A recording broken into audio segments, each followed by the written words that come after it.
When you're camping, the most important thing to do, clean up your shit. Otherwise, you're gonna get critters, varmints, and other small things in your campsite. We're gonna put our cameras in an amateur camper's campsite and see what type of varmints come up there.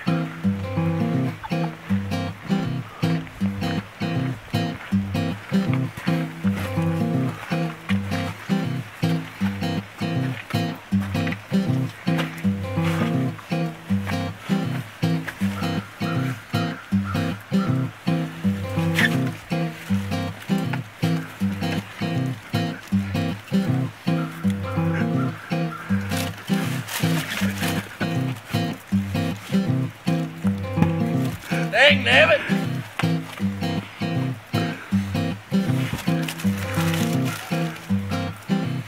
You little rascal! Get! Now this here is a babbling brook. They call it babbling because the rivers, if you listen, they'll talk to you. But this river here is babbling because they talk a lot. So you see I'm talking to you loudly because they're talking so loud. Now this here's half a house. What happened to the other half, you might ask? Well, actually, it was lost in the Great Tsunami of '62. Many people don't know that a tsunami went through here and it killed many people and animals alike. It was quite the tragedy back in the day. Oh hi! Ever wonder how those Orientals make those fireworks? I'm going to teach you how to do that in the Great Smokies. I'm Joe Trout, and I'm going to teach you how to start a fire. Now the key to starting a fire is getting some very large logs. Not the little stuff, not the lint, that shit for women. We are going to try it right now.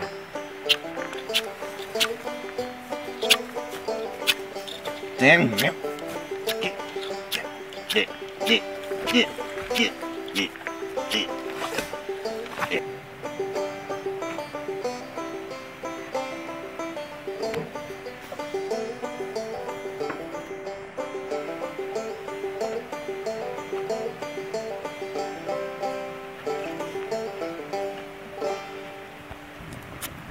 And that's how you start a fire.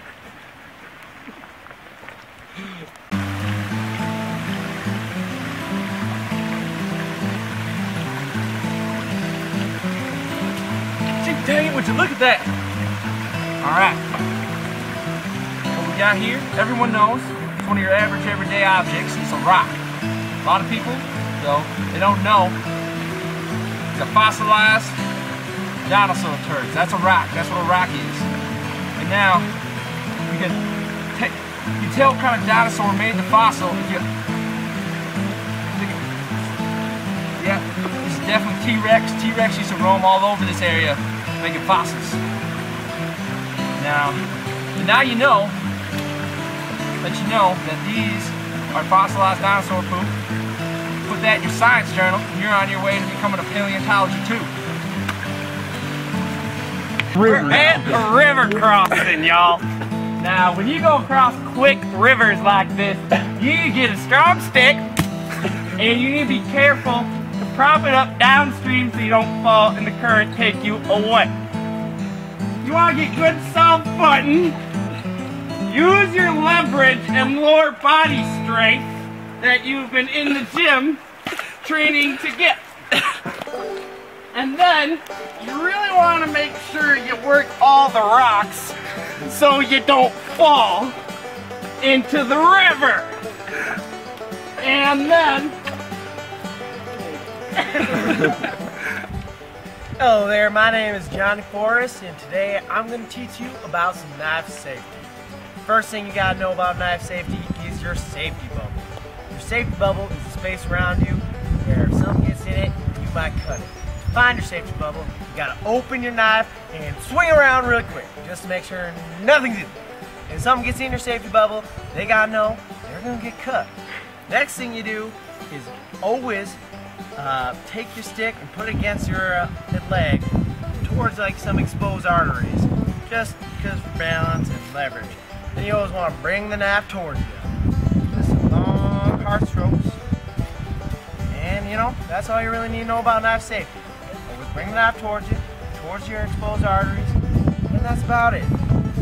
Hope you learned something. Sometimes in the wilderness like this, if you do the right calls, you can get some animals to come up pretty close. Let's see if we can get some.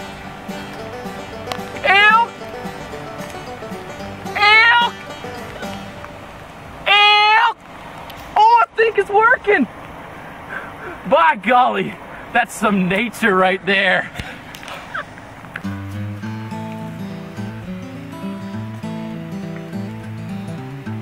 What you got here, boys and girls, is what you call a hole in a tree. There's different kinds of holes in trees, different sizes, different shapes. Sizes border from small to medium to large to big to massive. This is on the border of probably big and massive right here. It's a pretty big hole, if you noticed.